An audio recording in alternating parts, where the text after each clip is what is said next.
The Call of the Wild. Side 1. Chapter 1. To the North. Buck did not read the newspapers. He did not know that trouble was coming for every big dog in California. Men had found gold in the Yukon, and these men wanted big, strong dogs to work in the cold and snow of the North. Buck lived in Mr. Miller's big house in the sunny Santa Clara Valley. There were large gardens and fields of fruit trees around the house, and a river nearby. In a big place like this, of course, there were many dogs. There were house dogs and farm dogs, but they were not important. Buck was chief dog. He was born here, and this was his place. He was 4 years old and weighed 60 kilos. He went swimming with Mr. Miller's sons and walking with his daughters.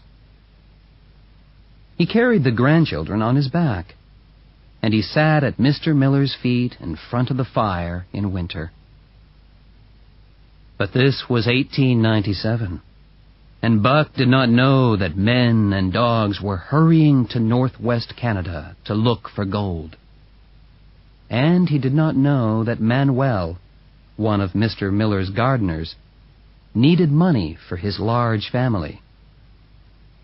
One day, when Mr. Miller was out, Manuel and Buck left the garden together. It was just an evening walk, Buck thought. No one saw them go, and only one man saw them arrive at the railway station. This man talked to Manuel and gave him some money. Then he tied a piece of rope around Buck's neck. Buck growled and was surprised when the rope was pulled hard around his neck. He jumped at the man. The man caught him, and suddenly Buck was on his back, with his tongue out of his mouth. For a few moments he was unable to move, and it was easy for the two men to put him into the train. When Buck woke up, the train was still moving. The man was sitting and watching him. But Buck was too quick for him, and he bit the man's hand hard. Then the rope was pulled again, and Buck had to let go. That evening, the man took Buck to the back room of a bar in San Francisco. The barman looked at the man's hand and trousers, covered in blood. "How much are they paying you for this?" he asked. "I only get $50. "And the man who stole him? How much did he get?" asked the barman. 100. He wouldn't take less." "That makes 150. It's a good price for a dog like him. Here, help me to get him into this." They took off Buck's rope and pushed him into a wooden box. He spent the night in the box in the back room of the bar. His neck still ached with pain from the rope, and he could not understand what it all meant. What did they want with him, these strange men? And where was Mr. Miller? The next day, Buck was carried in the box to the railway station and put on a train to the north. For 2 days and nights, the train traveled north. And for 2 days and nights, Buck neither ate nor drank. Men on the train laughed at him and pushed sticks at him through the holes in the box. For 2 days and nights, Buck got angrier and hungrier and thirstier. His eyes grew red, and he bit anything that moved. In Seattle, 4 men took Buck to a small, high-walled back garden, where a fat man in an old red coat was waiting. Buck was now very angry indeed, and he jumped and bit at the sides of his box. The fat man smiled and went to get an axe and a club. "Are you going to take him out now?" asked one of the men. "Of course," answered the fat man, and he began to break the box with his axe. Immediately, the 4 other men climbed up onto the wall to watch from a safe place. As the fat man hit the box with his axe, Buck jumped at the sides, growling and biting, pulling with his teeth at the pieces of broken wood. After a few minutes, there was a hole big enough for Buck to get out. "Now, come here, Red Eyes," said the fat man, dropping his axe and taking the club in his right hand. Buck jumped at the man, 60 kilos of anger, his mouth wide open, ready to bite the man's neck. Just before his teeth touched the skin, the man hit him with the club. Buck fell to the ground. It was the first time anyone had hit him with a club, and he did not understand. He stood up and jumped again. Again the club hit him, and he crashed to the ground. 10 times he jumped at the man, and 10 times the club hit him. Slowly he got to his feet, now only just able to stand. There was blood on his nose and mouth and ears. Then the fat man walked up and hit him again, very hard, on the nose. The pain was terrible. Again, Buck jumped at the man, and again he was hit to the ground. A last time he jumped, and this time, when the man knocked him down, Buck did not move. "He knows how to teach a dog a lesson," said one of the men on the wall. Then the 4 men jumped down and went back to the station. "His name is Buck," said the fat man to himself, reading the letter that had come with the box. "Well, Buck, my boy," he said in a friendly voice, "we've argued a little, and I think the best thing to do now is to stop. Be a good dog, and we'll be friends. But if you're a bad dog, I'll have to use my club again. Understand?" As he spoke, he touched Buck's head, and although Buck was angry inside, he did not move. When the man brought him water and meat, Buck drank and then ate the meat, piece by piece, from the man's hand. Buck was beaten. He knew that. But he was not broken. He had learned that a man with a club was stronger than him. Every day he saw more dogs arrive, and each dog was beaten by the fat man.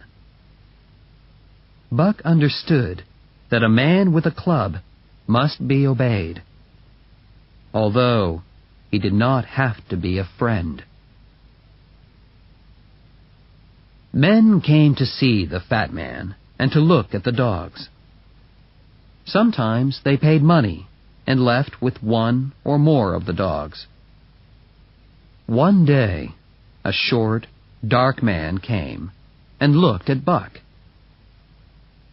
"That's a good dog," he cried. "How much do you want for him?" $300. It's a good price, Perrault, said the fat man.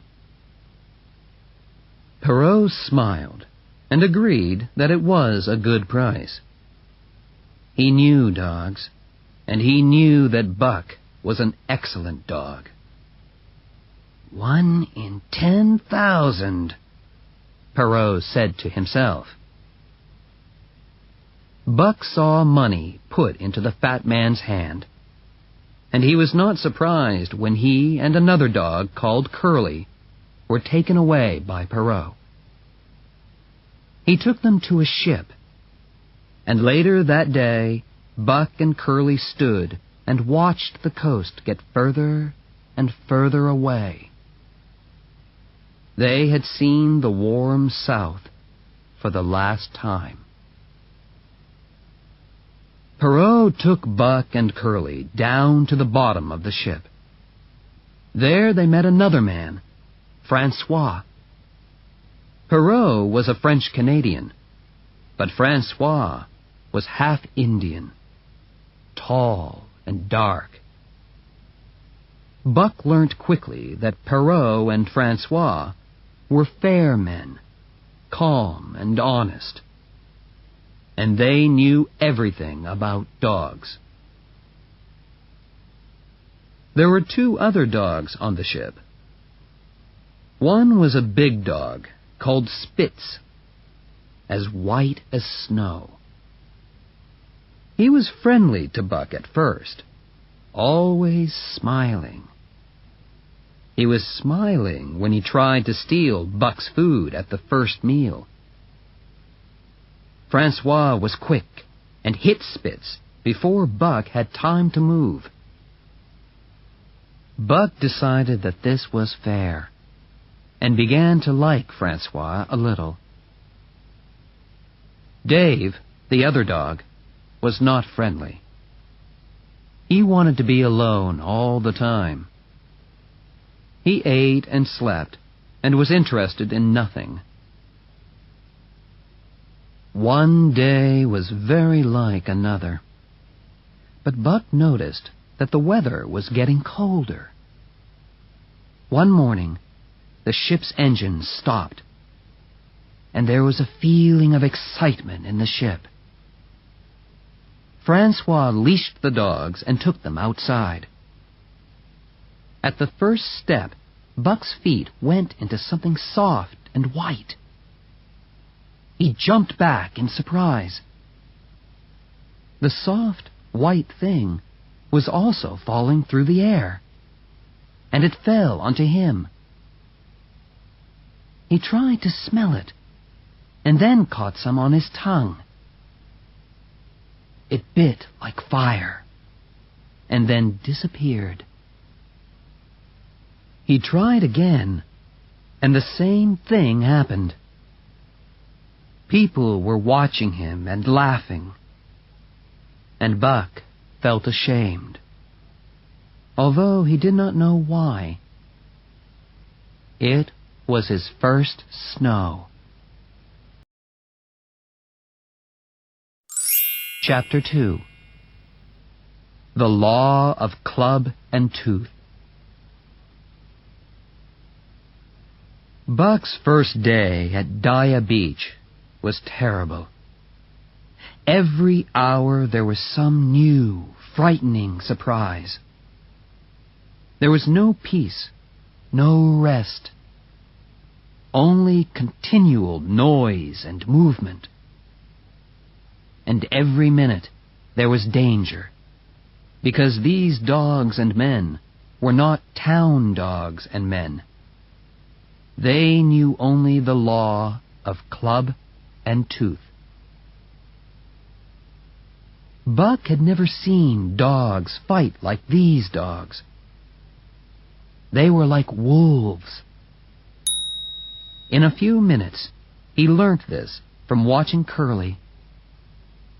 She tried to make friends with a dog, a big one, although not as big as she was.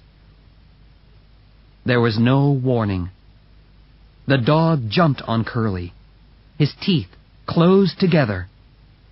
Then he jumped away, and Curly's face was torn open from eye to mouth. Wolves fight like this, biting and jumping away. But the fight did not finish then.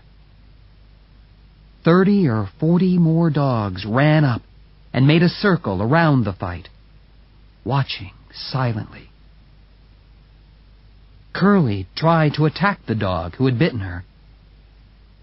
He bit her a second time and jumped away. When she attacked him again, he knocked her backwards, and she fell on the ground. She never stood up again, because this was what the other dogs were waiting for. They moved in, and in a moment she was under a crowd of dogs.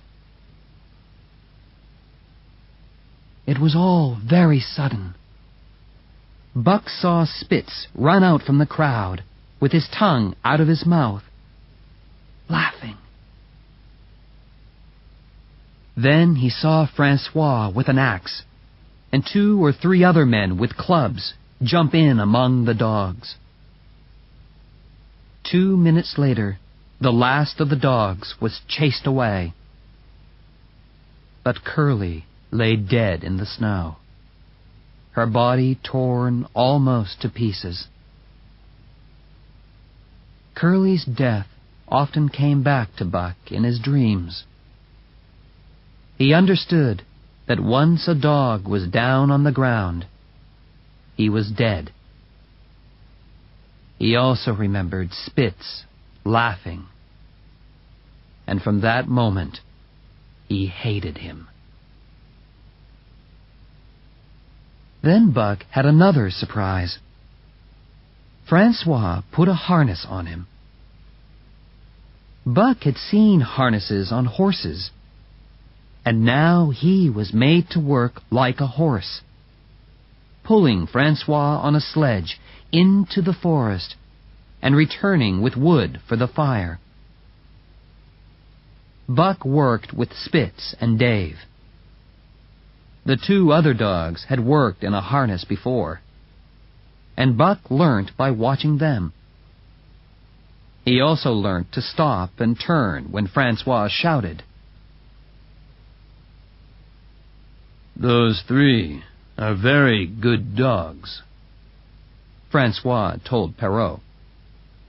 "That Buck pulls very well, and he's learning quickly." Perrault had important letters and official papers to take to Dawson City. So that afternoon he bought 2 more dogs, 2 brothers called Billy and Joe. Billy was very friendly, but Joe was the opposite. In the evening, Perrault bought 1 more dog, an old dog with 1 eye. His name was Sol-Leks, which means the angry one. Like Dave, he made no friends. All he wanted was to be alone.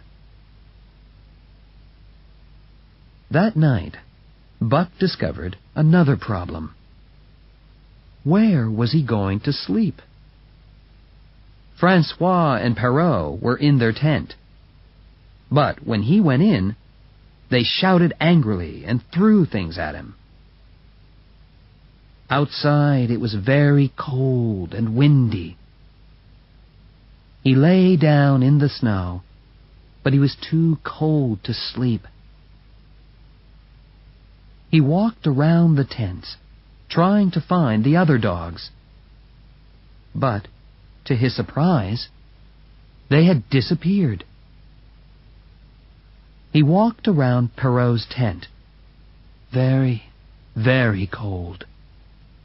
wondering what to do. Suddenly, the snow under his feet fell in, and he felt something move. He jumped back, waiting for the attack, but heard only a friendly bark. There, in a warm hole under the snow, was Billy. So that was what you had to do.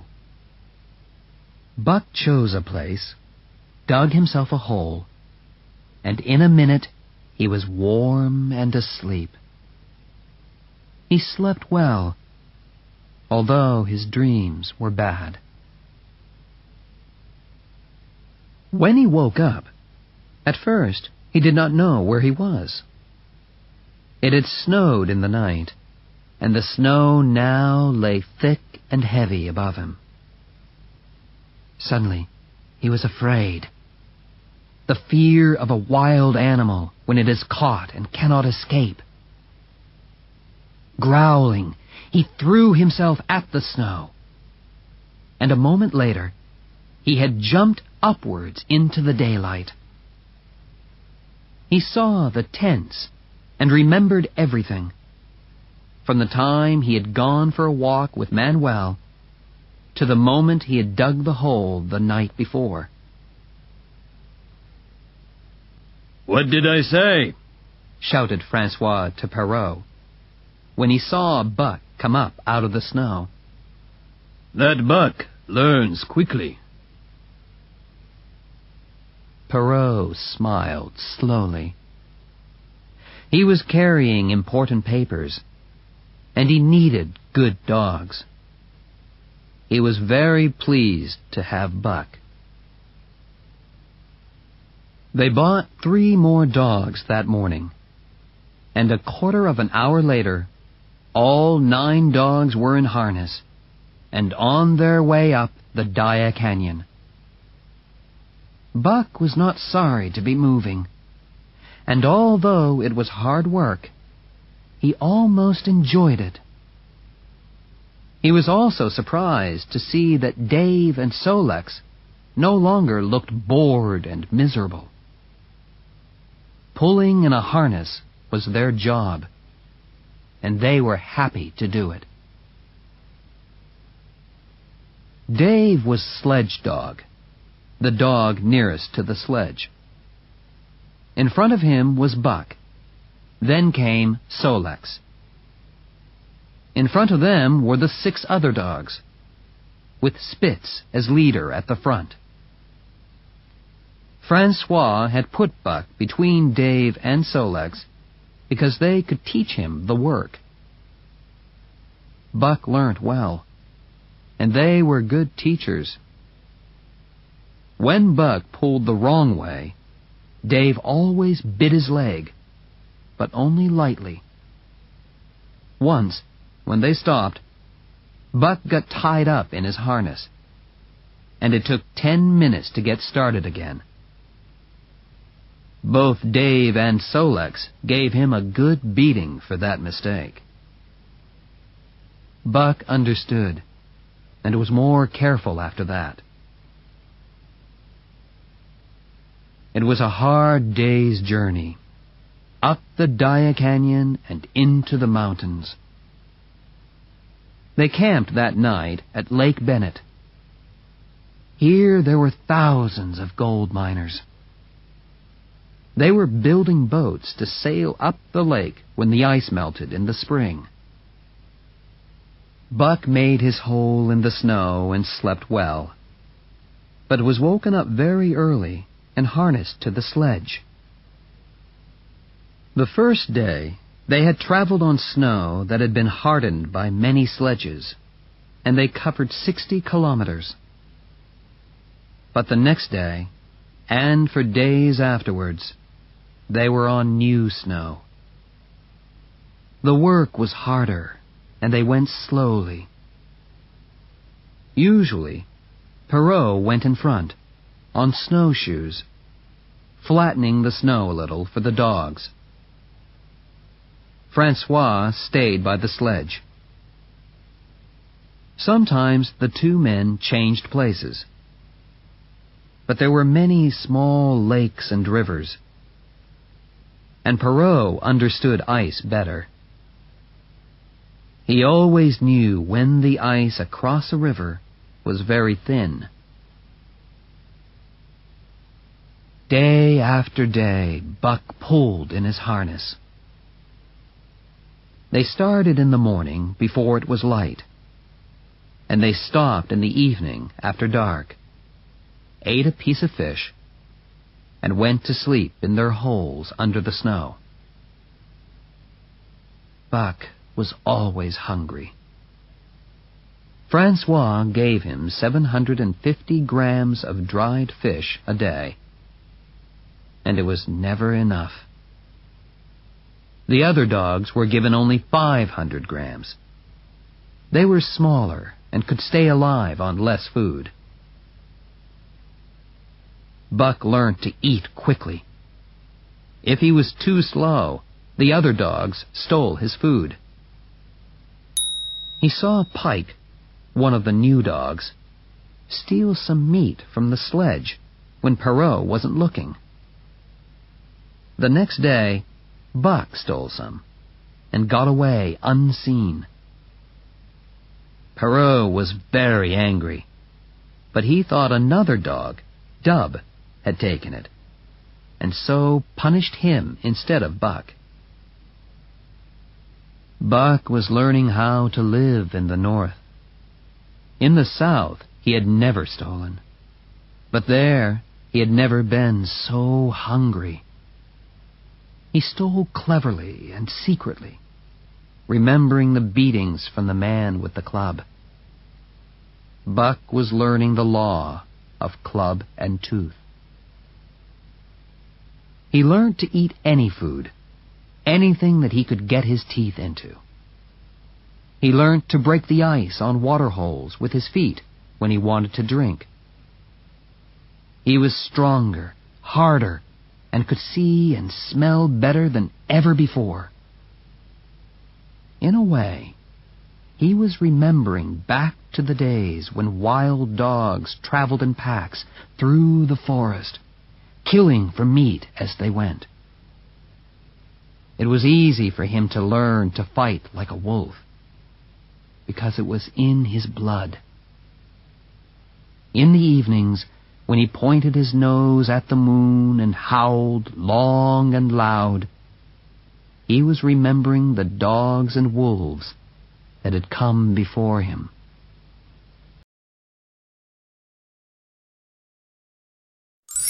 End of Side 1.